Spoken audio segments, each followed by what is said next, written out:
Oh, hello mga baby loves. Naami karon sa Buriram City ni gang no?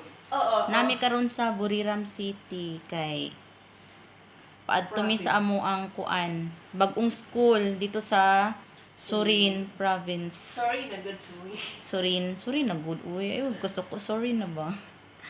So kagabi ra mi naabot diri nya nagkuan sa ami, nag-overnight mi diri kay karon biyahe na pud mi paadto dito So at least nakapahulay mi ba gisundo mi ni Ma'am Alma. Tanawan ninyo, mao ni ang amo ang gi-stayhan diri. S1 Hotel. Mao na tanawan niyo kung tiil. Char. Mo na mong gamit di ba napuslan ang KCC agi ragang kay ikaw ang model. Moagi ang Miss Universe.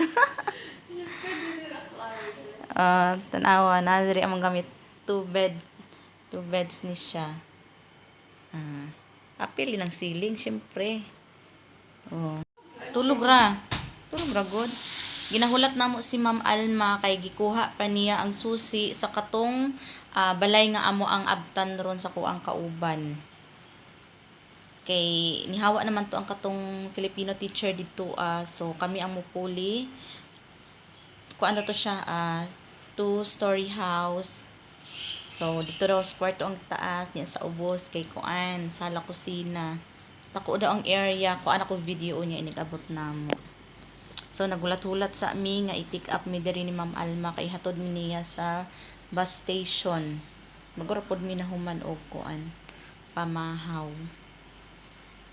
So mga natingalan no kay kuan. Nihawa mi dito sa amuang school. Nihawa mi dito kay kuan to siya dito, makaslim. Not good for our health. Di na gyud mura kag maunsa dito. Stress kaayo kanang na-prank mi ba na-prank. Kaya abi na mo okay na lang. Okay. Ay, abi na mo okay na lang. Sige ra kay ako ara nang ikuan sunod.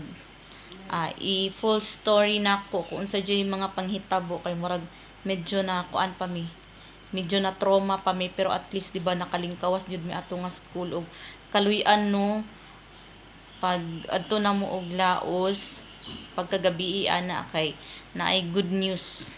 Naay good news ug mauna ni siya ang amo ang bag-o nga school og kuan ni siya public school pero dili sa jud mi mag-expect og taas kay maura ba na ang amo ang tung una na mo nga school grabe ang amo ang kuan marag na kuan ba expectation versus reality mo nang karon dili sa mi mag-expect jud og taas so amo asa jud paminawon ang bag-o na mo nga school og mao lang to siya goodbye.